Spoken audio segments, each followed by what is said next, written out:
किसी ने बड़ी कमाल की बात कही है कि जिंदगी में खुद को ऐसा बनाओ कि जहां आप ना हो वहां लोग आपको याद करें, और जहां आप पहुंचने वाले हो वहां लोग आपका इंतजार करें। तो जय हिंद, नमस्कार साथियों, मैं महेंद्र सिंह चौहान। एडवांस गणित का सेशन चल रहा है। क्षेत्र मिति आपका जो है 2D 3D दो भागों में बांटा गया है। 2D के अंतर्गत जितने भी भाग आते हैं, ठीक है, कौन कौन से? वर्ग आपका आता है, आयत आपका आता है साथियों, वृत्त आपका हो चुका है, त्रिभुज और आपका चतुर्भुज। ये 5 भाग आते हैं आपके 2D यानी कि दो विमाओं में। और यहां से जो है उनके तमाम पांचों के जितने प्रकार के आपके सूत्र बन सकते हैं वो सारे सूत्र मैंने आपको पढ़ा दिए हैं, लिखवा दिए हैं, समझा दिया है। आज हम लोग गिनती के 10 प्रश्न करेंगे इस टॉपिक में से, और 10 के 10 प्रश्न जो है साथियों रेलवे, एमपी पुलिस तमाम एग्जाम में आने वाले प्रश्न हैं। तो शुरू करते हैं। जैसे कि आप देख पा रहे हो, प्रश्न नंबर पहला आपके सामने स्क्रीन पर दिखाई दे रहा है। तो प्रश्न नंबर पहला आपके सामने दिया गया है कि एक समबाहु त्रिभुज की ऊंचाई क्या होगी जिसकी प्रत्येक भुजा 4 सेंटीमीटर हो। ठीक है, तो क्या दे रखा है दोस्तों? आपको बोला है कि एक समबाहु त्रिभुज की, समबाहु त्रिभुज किसे कहते हैं दोस्तों? ये जिसकी तीनों भुजाएं क्या होती है? समान होती है। ठीक है, तो आपसे बोला क्या है? एक समबाहु त्रिभुज की ऊंचाई क्या होगी? ऊंचाई मतलब कौन सी ऊंचाई? ये वाला। यदि इसमें मैं यहां से लंब डाल दूं, यहां से मैं लंब डाल दूं, तो ये क्या हो जाएगी आपकी ऊंचाई। इसकी ऊंचाई क्या होगी जिसकी प्रत्येक भुजा आपको क्या दे रखी है दोस्तों? तो 4 सेंटीमीटर आपको दे रखा है। तो देखिए, इसकी प्रत्येक भुजा, देखिए सारी भुजा इसकी समान होती है। ये ए मान लिया, तो भैया ये भी कितनी दे रखी है आपको? 4 सेंटीमीटर। ये भी 4 सेंटीमीटर, ये कितना दे रखा है? 4 सेंटीमीटर। ये ऊंचाई आपको एच ज्ञात करनी है। अब मुझे एक बात बताइए, त्रिभुज का जो सूत्र होता है, देखिए त्रिभुज का जो सूत्र होता है दोस्तों वो क्या होता है? त्रिभुज का सूत्र क्या होता है? तो चतुर्भुज का आधा यानी कि 1/2। 1/2 गुणित कितना हो जाएगा आपका? आधार गुणित ऊंचाई। आधार गुणित क्या हो जाएगा? ऊंचाई। ये सूत्र होता है त्रिभुज का। आपसे पूछा किसका है? समबाहु त्रिभुज का। समबाहु त्रिभुज में आपसे क्या पूछा है दोस्तों? ऊंचाई पूछा है। ऊंचाई हम लोग सबसे पहले निकाल के लाए थे, कल मैंने आपको बताया था। ऊंचाई हम लोग निकाल के लाए थे। ऊंचाई जो है हम लोग निकाल के लाए थे कल। यहाँ पर कल वाला भाग देख लेना, उसमें आपको दिखाई देगा। तो ऊंचाई आपकी निकल कर आएगी √3a/2 दोस्तों। ये ऊंचाई होती है त्रिभुज की, याद रखिएगा। त्रिभुज की, समबाहु त्रिभुज की ऊंचाई बराबर क्या होती है? √3a/2 होता है। क्लियर? अब देखिए, ये ऊंचाई आपको यहाँ पर ऊंचाई बराबर क्या होता है दोस्तों? ये होता है। और ऊंचाई आपसे पूछी है, ऊंचाई ही आपसे इसमें पूछा गया है, प्रश्न में ऊंचाई आपसे पूछा गया है। और भुजा आपको, प्रत्येक भुजा कितनी दे रखी है? 4। तो यहां देखिए, तो √3 गुणित a, प्रत्येक भुजा 4 है तो एक ही जगह क्या रख दूंगा? 4 बटे में कितना दे रखा आपको सूत्र में? 2। 2 से काट दो, 2 दूनी कितना हो जाएगा? 2 दूनी कितना हो जाएगा दोस्तों आपका? 4। तो यहां से जो आपका उत्तर निकल के आया, कितना आया? 2 करनी 3 दोस्तों। कितना आया? 2√3 आया, यानी कि आपका विकल्प नंबर बी, विकल्प नंबर बी आपका बिल्कुल सही है। विकल्प number B, option number B आपका सही आंसर है। क्लियर है दोस्तों? चलिए अगला देखते हैं। चलिए अगला प्रश्न है। ठीक है, अगला प्रश्न आपके सामने दिखाई दे रहा है बोर्ड पे। चलिए, तो अगला प्रश्न दे रखा है दोस्तों कि एक कमरे की लंबाई, ठीक है, जैसे कि आप देख पा रहे हैं बोर्ड पे आपको दिखाई दे रहा है प्रश्न नंबर 2। एक कमरे की लंबाई, चौड़ाई तथा ऊंचाई 5 मीटर, ठीक है, और चलिए तो थोड़ा सा मिसप्रिंट है क्वेश्चन। तो 5 मीटर, 4 मीटर और 3 मीटर आपको दे रखा है दोस्तों। मान लिया जाए ये कमरा है, ठीक है दोस्तों, ये कमरा है। इस कमरे की जो लंबाई आपको दे रखी है दोस्तों, लंबाई दे रखी है, कितनी दे रखी है? 5 मीटर दे रखी है। इसकी चौड़ाई की यदि बात करूं तो चौड़ाई आपको यहाँ पर 4 मीटर दे रखी है दोस्तों। चौड़ाई कितनी दे रखी है? चौड़ाई कितनी दे रखी है आपको?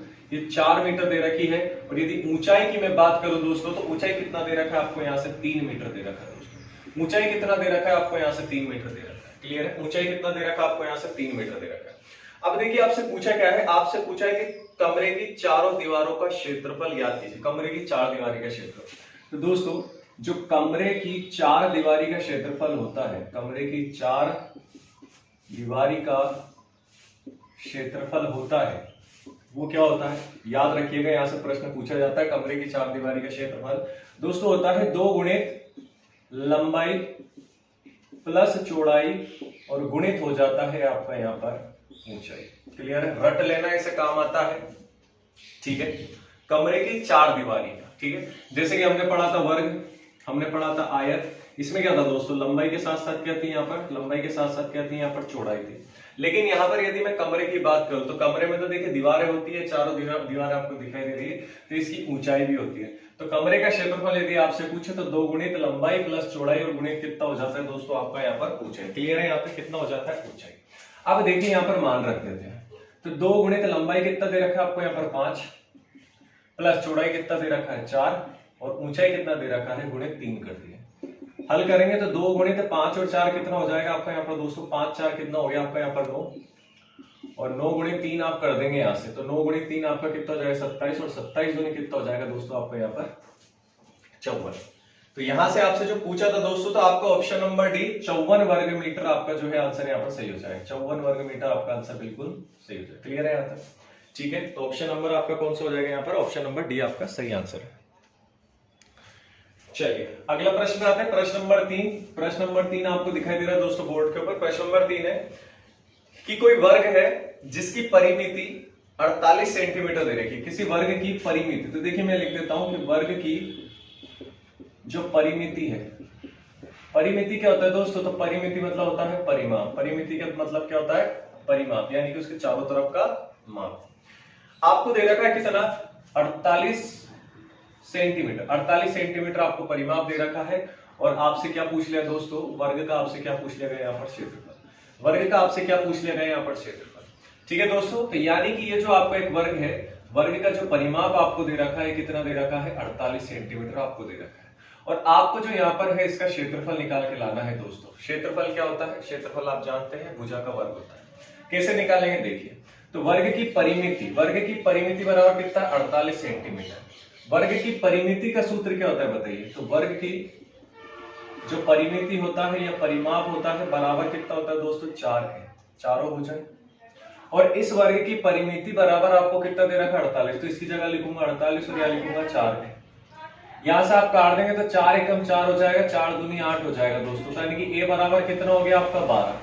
a बराबर कितना हो गया आपका यहाँ पर 12, 4 एकम 4 4 दूनी 8, तो a बराबर क्या हो गया आपका 12। यानी कि प्रत्येक भुजा कितनी दे रखी है आपको यहाँ से 12 सेंटीमीटर 12 सेंटीमीटर। आपसे पूछा क्या दोस्तों, आपसे पूछा है वर्ग का क्षेत्रफल। तो वर्ग का जो क्षेत्रफल होता है, वर्ग का क्षेत्रफल बराबर कितना होता है दोस्तों, तो वर्ग का जो क्षेत्रफल बराबर होता है आपका भुजा का वर्ग। कितना होता है, भुजा का वर्ग। और भुजा हमारी क्या है यहाँ पर, तो भुजा हमारी क्या होती है यहाँ पर दोस्तों, a होती है। तो यहाँ पर मैं क्या कर दूंगा, a का वर्ग कर दूंगा। a का मान बराबर कितना आया 12, तो यहाँ पर आप कर देंगे 12 का वर्ग बराबर कितना हो जाएगा 144 सेंटीमीटर। यानी कि यहाँ से जो वर्ग का क्षेत्रफल निकल के आया दोस्तों वो कितना है आपका 144 सेंटीमीटर। क्लियर है यहाँ तक, ठीक है। तो ये था आपका प्रश्न नंबर 3। चलिए उतारिए प्रश्न नंबर 4 देखते हैं। चलिए अगला देखिए प्रश्न नंबर 4। प्रश्न नंबर 4 आपको स्क्रीन पर दिखाई दे रहा है। प्रश्न नंबर 4 है दोस्तों, एक त्रिभुजाकार खेत का परिमाप 540 मीटर आपको दे रखा है दोस्तों।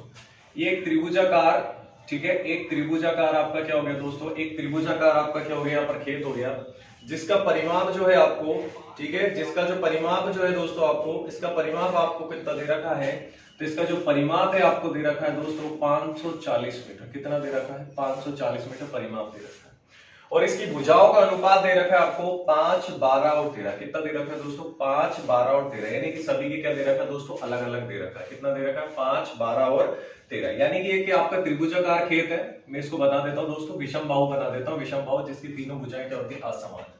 तो ये मान लो कितना होगा 5 सेंटीमीटर मान लेते हैं, इसको 12 मान लेते हैं और इसको कितना मान लेते हैं दोस्तों, एक और आपका दे रखा है यहाँ पर 13 सेंटीमीटर। क्लियर है। तो ये आपका त्रिभुजाकार खेत हो गया। इस पूरे का आपको जो माप दे रखा है दोस्तों, परिमाप कितना दे रखा है 540 और प्रत्येक का जो अनुपात दे रखा है कितना दे रखा है 5 12 और 13। तो यहां से इनका अनुपात निकाल लो तो कितना हो जाएगा 5x प्लस 12x प्लस, देखो त्रिभुजाकार क्या होता है, ये 3 दिशा है ना, 3 भुजा है ना, तो तीनों भुजाओं का योग, ठीक है, ये आपका परिमाप होता है। तो यहाँ तीनों का अनुपात को जोड़ देता हूं मैं, तीनों का अनुपात जोड़ देता हूं। यहाँ कितना हो जाएगा 13x और बराबर कितना दे रखा है 540। इनको आप जोड़ेंगे तो कितना हो जाएगा 30x बराबर कितना हो जाएगा 540। 1 0 से 1 0 गया, x बराबर 3x बराबर कितना आया 54। 3 से आप काटेंगे 3 एकम 3 और 3 8 कितना हो जाएगा 24। तो x बराबर कितना है दोस्तों 18। x बराबर कितना है 18। आपसे पूछा क्या यहाँ पर, आपसे पूछा है त्रिभुजाकार खेत का क्षेत्रफल। तो त्रिभुजाकार जो त्रिभुज का जो क्षेत्रफल होता है दोस्तों, त्रिभुज का जो क्षेत्रफल होता है, त्रिभुज का क्षेत्रफल क्या होता है बताइए। तो समकोण त्रिभुज जो है आपका क्षेत्रफल क्या होता है, कल हमने पढ़ा है, वो होता है आपका चतुर्भुज का आधा। चतुर्भुज का आधा मतलब कितना होता है, 1/2 गुणित आधार गुणित कितना होता है, ऊंचाई। आधार गुणित कितना होता है, ऊंचाई। अब देखिए यहाँ पर, तो ये तो x का मान है, प्रत्येक को हमने क्या माना था यहाँ पर 5x 12x 13x। तो यहां से देखिए आप 1/2 गुणित आधार कितना दे रखा है, ये 1 से 12x है, क्योंकि अनुपात में चल आधार 12x है, तो 12x की जगह पे मैं 18 भी लिख सकता हूँ साथ में, ये लिख दिया मैंने, क्लियर है। आगे ऊंचाई आपको कितनी दे रखी है, तो 5x दे रखा है दोस्तों। आप ऐसे ना लिख के आप ऐसे भी बना सकते हो, इसको ऐसे बना सकते हैं, आपको समझ आ जाएगा। तो ये कितना हो जाएगा आपका 5x, यानी कि 5 गुणित कितना हो गया 18, क्लियर है आता। इसको आप काट दे, 2 छंग कितना होता है आपका 12, 18 का गुणा करेंगे दोस्तों कितना होता है आपका 324, और 324 गुणित 6 पंजे 30 आप कर दे इसमें, तो कितना हो जाएगा 30। यहां से आप हल करेंगे तो 3 चुको 12 का 2 हासिल 1, 3 दूनी 6 और 1 7, 3 तिया कितना हो गया 9, और एक आपका कितना दे रखा दोस्तों 0। यानी कि आपका जो उत्तर निकल के आया यहाँ पर त्रिभुज का क्षेत्रफल कितना आया दोस्तों आपका यहाँ से, तो त्रिभुज का जो क्षेत्रफल आया आपका 9720 वर्ग मीटर। 9720 वर्ग मीटर आपका आंसर बिल्कुल सही है, क्लियर है। तो ऑप्शन नंबर आप देख सकते हैं, ऑप्शन नंबर बी आपका जो है यहाँ पर बिल्कुल सही जवाब है, क्लियर है। तो इसको उतार लें और देखते हैं यहाँ पर अगला प्रश्न। अगला प्रश्न,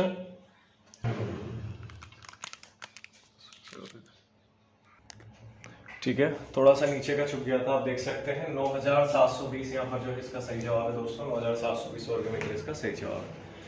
चलिए अगला प्रश्न देखते हैं। तो चलिए पांचवा प्रश्न है आपके सामने, पांचवा प्रश्न आपको दिखाई दे रहा है स्क्रीन पे दोस्तों, पांचवा प्रश्न आपके सामने दिखाई दे रहा है। प्रश्न है, एक समबाहु त्रिभुज की ऊंचाई √6 सेंटीमीटर है।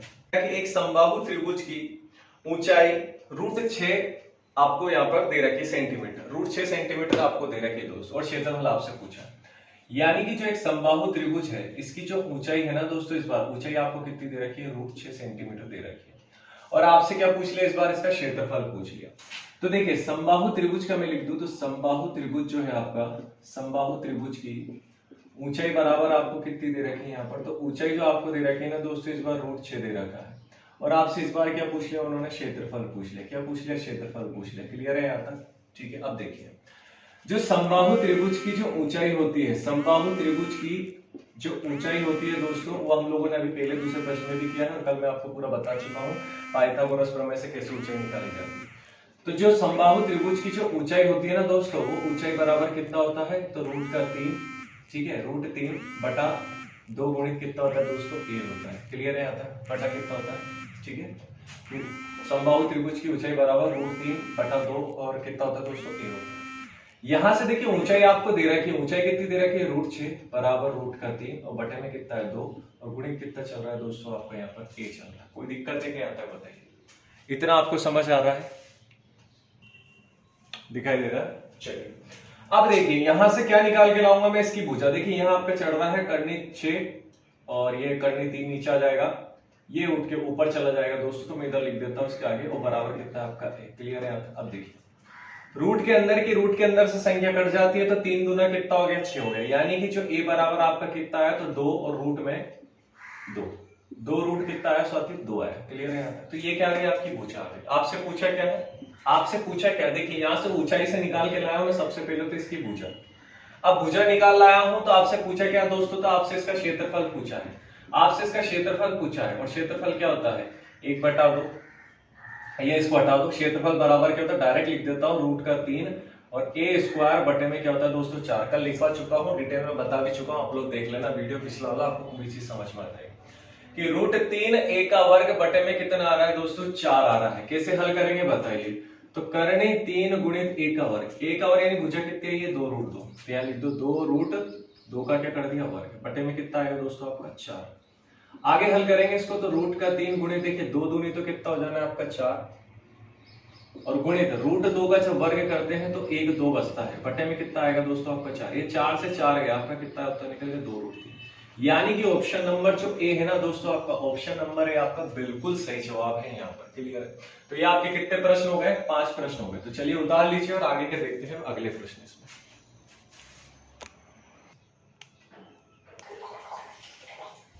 चलिए, तो प्रश्न नंबर जो 6 है आपके सामने, प्रश्न नंबर 6 आपके सामने स्क्रीन पर दिखाई दे रहा है।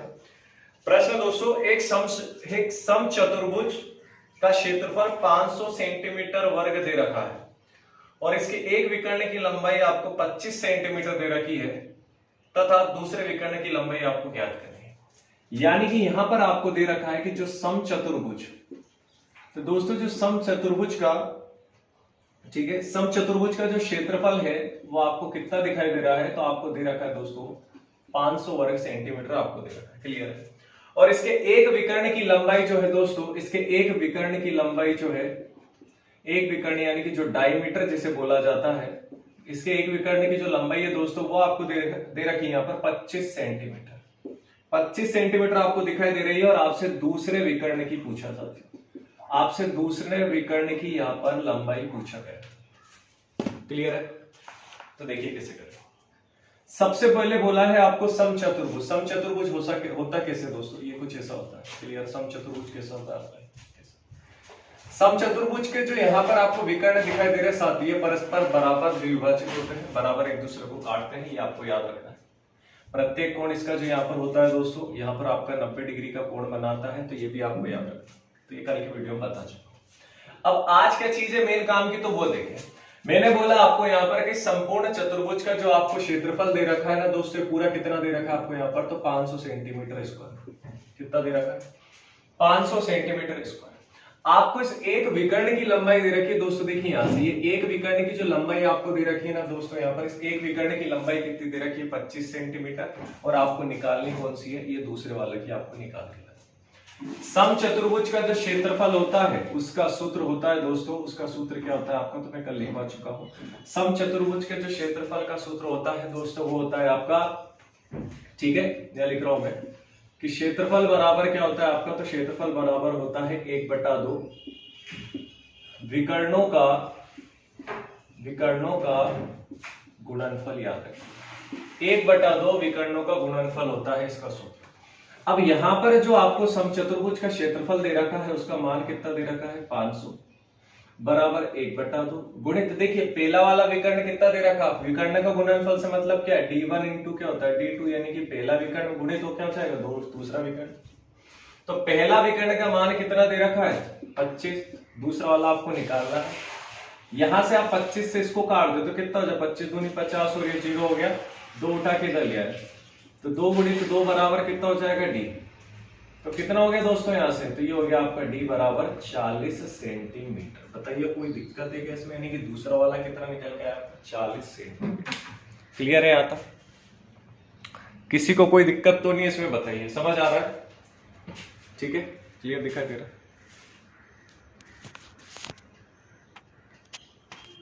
चलिए ठीक, चलिए अगला देखें। अगला है दोस्तों आपके सामने प्रश्न नंबर 7। प्रश्न नंबर 7 आपको स्क्रीन पर दिखाई दे रहा है। एक ईंट की माप 25 सेंटीमीटर, 16 सेंटीमीटर और 10 सेंटीमीटर है और 24 मीटर लंबी, 6 मीटर ऊंची और 0.4 मीटर मोटी दीवार बनाने के लिए कितनी ईंटें लगेंगी?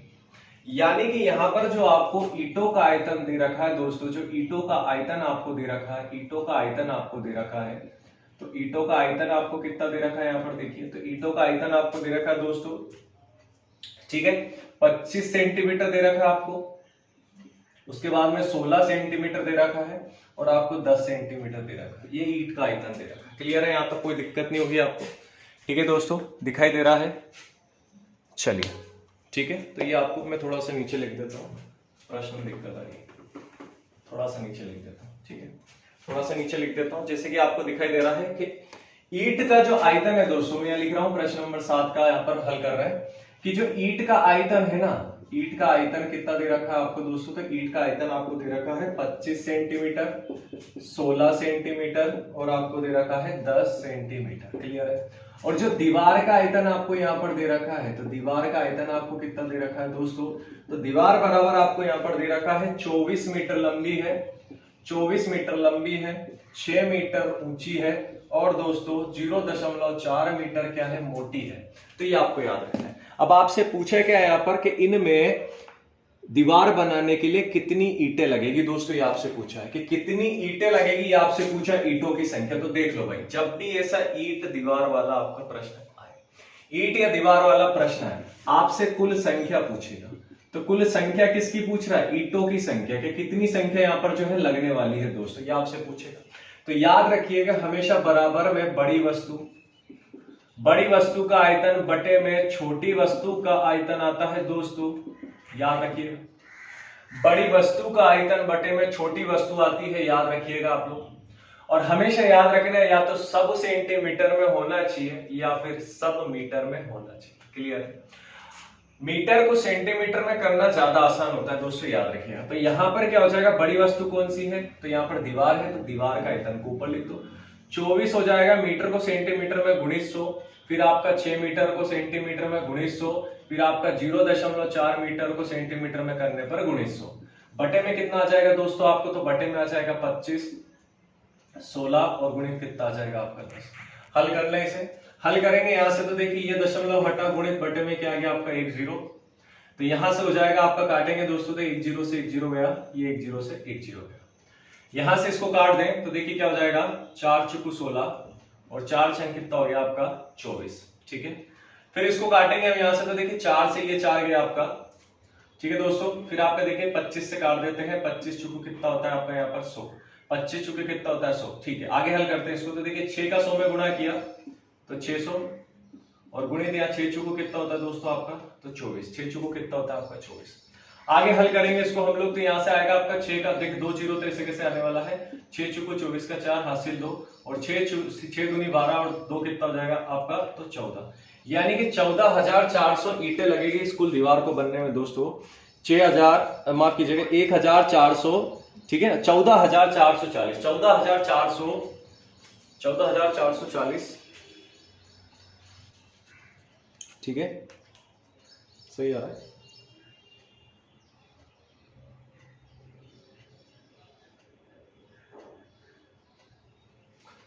हाँ 14,400 बिल्कुल सही आंसर है इसका, 14,400 आपका बिल्कुल सही आंसर दोस्तों। ठीक है, तो उम्मीद है समझ आया होगा। अगला प्रश्न देखते हैं, प्रश्न नंबर 8 आपके सामने स्क्रीन पर। चलिए, तो प्रश्न नंबर 8 है आपके सामने दोस्तों, प्रश्न नंबर 8 है। और प्रश्न नंबर 8 जो है मैं थोड़ा सा स्क्रीन पर नहीं दे पाऊंगा, मैं लिख देता हूं। प्रश्न नंबर 8 है कि यदि किसी वृत्त की त्रिज्या में, क्या दे रखा है आपको दोस्तों, यदि किसी, ठीक है, यदि किसी वृत्त की त्रिज्या में, यदि किसी वृत्त की त्रिज्या में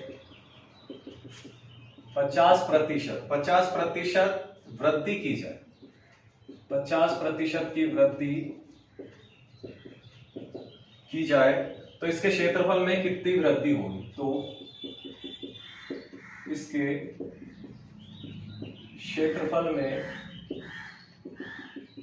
कितने प्रतिशत की वृद्धि होगी, ये आपसे पूछा है दोस्तों। ठीक है, ये आपसे पूछा।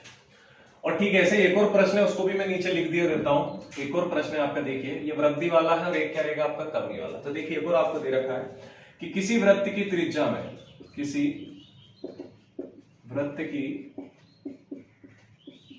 त्रिज्या में 30% कमी करने पर, 30% की कमी करने पर, इसके क्षेत्रफल में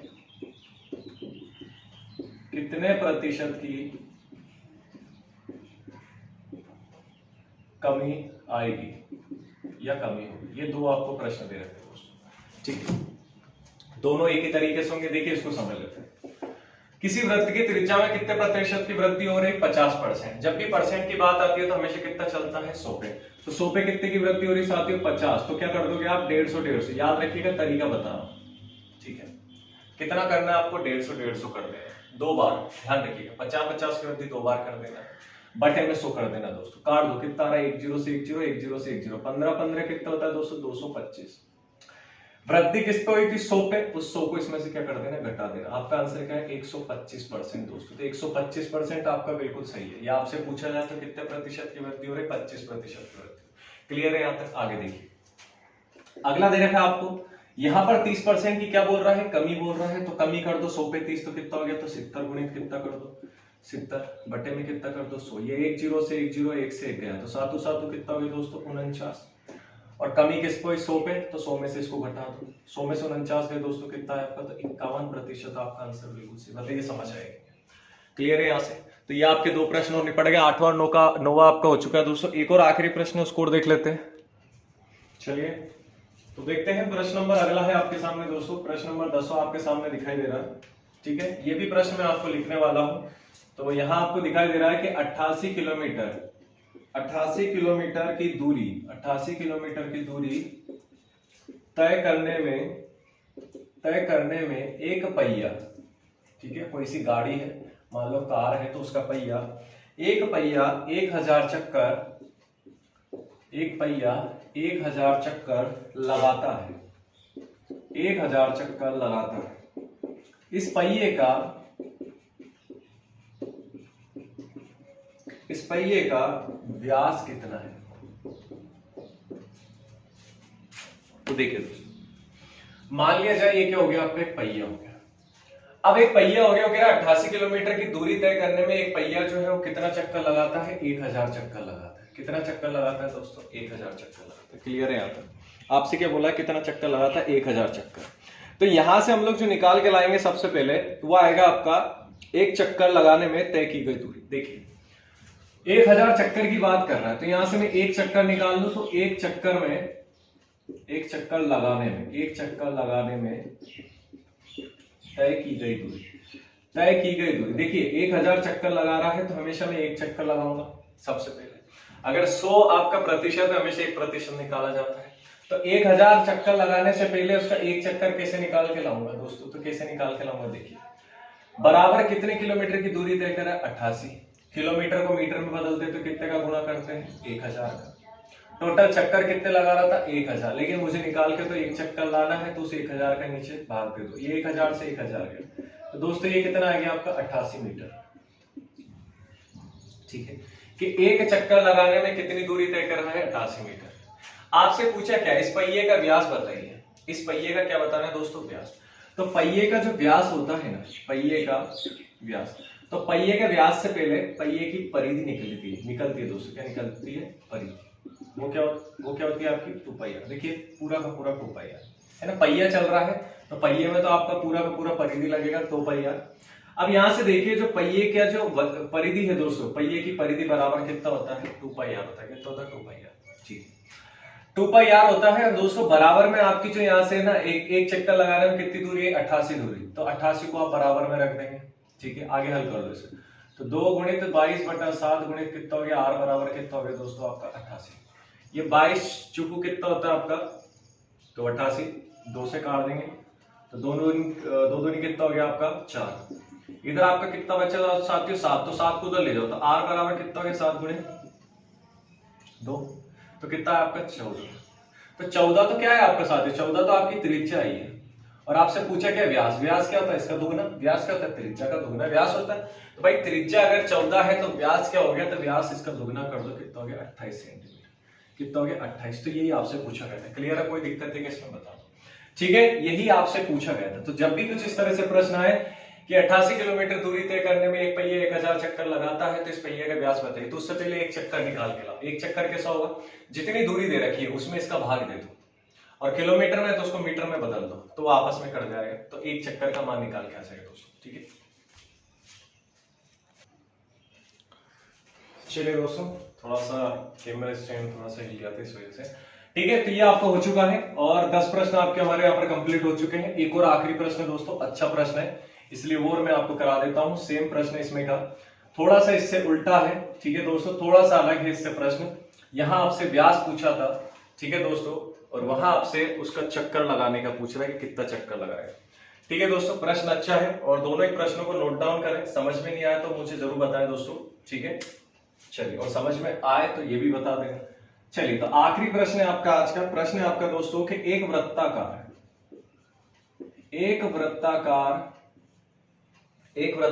पहिए की त्रिज्या, एक वृत्ताकार पहिए की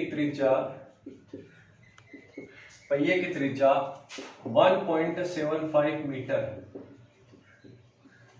1.75 मीटर है। फिर आपको दे रखा है दोस्तों कि 11 किलोमीटर दूरी, 11 किलोमीटर की दूरी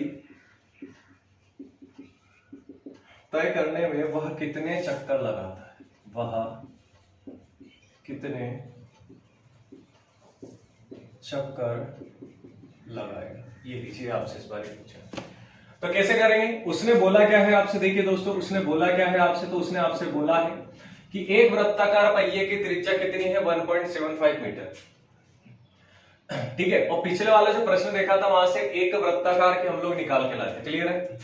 और 11 किलोमीटर की दूरी तय करने में वो कितने चक्कर, पिछले वाले प्रश्न में हम लोग चक्कर निकाल के लाए थे, और यहाँ आपसे क्या बोल रखा था दोस्तों, ठीक है, वहां आपको यानी कि पूरा 88 किलोमीटर दूरी तय करने के चक्कर 1000 दे रखा था, तो वहां से हम 1 किलोमीटर का निकाल के लाए थे दोस्तों, ठीक है।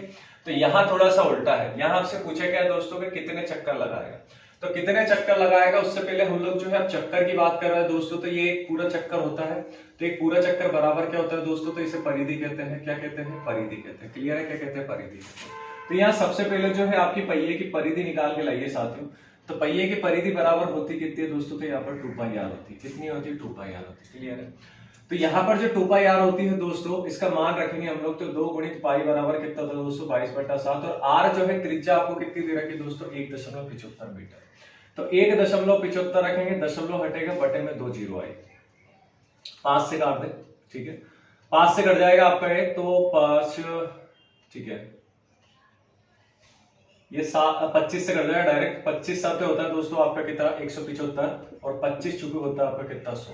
ये 7 से आपका 7 गया, ठीक है दोस्तों, 2 दूनी हो गया आपका 4, और 2 एकम 2, ठीक है दोस्तों, तो 11। फिर ये आपका 2 से 2 गया, यानी कि यहाँ पर कितना आया दोस्तों आपका निकल के, तो ये 11 जो है आपका यहाँ पर निकल गया दोस्तों। कितना आया दोस्तों, परिधि आपकी जो निकल गया यहाँ से, वो कितना आया दोस्तों आपका, तो 11 यहाँ से निकल गया, ठीक है दोस्तों, 11 आपका यहाँ से निकल के आया। इतना आ रहा है समझ में, 11 आपके निकल के आया यहाँ पर दोस्तों, ठीक है। तो 11 मीटर आपकी क्या निकल के आया यहाँ पर, एक चक्कर 11 मीटर का आया दोस्तों, तो याद रखिएगा, ठीक है। अब देखिए आपसे पूछा क्या है, आपसे पूछा है, ठीक है, आपसे बोला क्या है कि 11 किलोमीटर की दूरी तय करने में वो कितना चक्कर लगाया, 11 किलोमीटर की दूरी। तो यहाँ से 1 मीटर की यदि निकाल लो दोस्तों, 1 मीटर बराबर कितना होगा आपका, तो 1 मीटर बराबर 11 गुणित कितना हो जाएगा आपका, 1000, बटे में ऊपर कितना निकल के आया था आपका 11, इस 11 से 11 काट दो, तो कितना आ गया आपका 1000 चक्कर। कितना है, 1000 चक्कर आपका यहाँ पर सही है। क्लियर है दोस्तों, कोई दिक्कत नहीं है। थोड़ा सा वीडियो में 1-2 बार देखेंगे ना तो अपना चीजें समझ में आ जाएगी। तो उम्मीद है वीडियो आज का सेशन अच्छा लगा होगा। टॉप 10 क्वेश्चंस लेकर आया था। 2D आपका यहाँ पर पूरी तरीके से कंप्लीट हो गया है, ठीक है, पूरा कंप्लीट हो गया मेरी तरफ से। आपको सूत्र भी पढ़ा दिए, सूत्र को एक्सप्लेन भी कर दिया डिटेल में, और आपके जो 10 मोस्ट सिलेक्टेड प्रश्न थे आपको इसी एग्जाम उठा के देख लेना, आपको समझ आ जाएगा। तो वो भी हमारे हो चुके हैं, और 10 से 11 हम लोगों ने करे हैं, ठीक है दोस्तों। अगला वीडियो जो है मैं आज ही लेके आने वाला हूँ, ठीक है। और आज का जो वीडियो रहेगा आपका रीजनिंग का रहेगा। रीजनिंग से जो भी देखते हैं हम लोग शुरू से शुरुआत करूंगा, और डेली के एक वीडियो आपके रीजनिंग के आएंगे, पूरा डिटेल आएगा दोस्तों। शुरू में हम लोग समझेंगे और लास्ट में हम लोग जो है उसके 8-10 प्रश्न डेली के करेंगे। तो दोस्तों इस चैनल को सब्सक्राइब करें, दोस्तों तक पहुंचाएं। जैसे ही ऑनलाइन क्लासेस शुरू हो जाती है मैं आपको बहुत बेहतरीन तरीके से पढ़ाने वाला हूँ। सपोर्ट करें। Thank you so much. जय हिंद।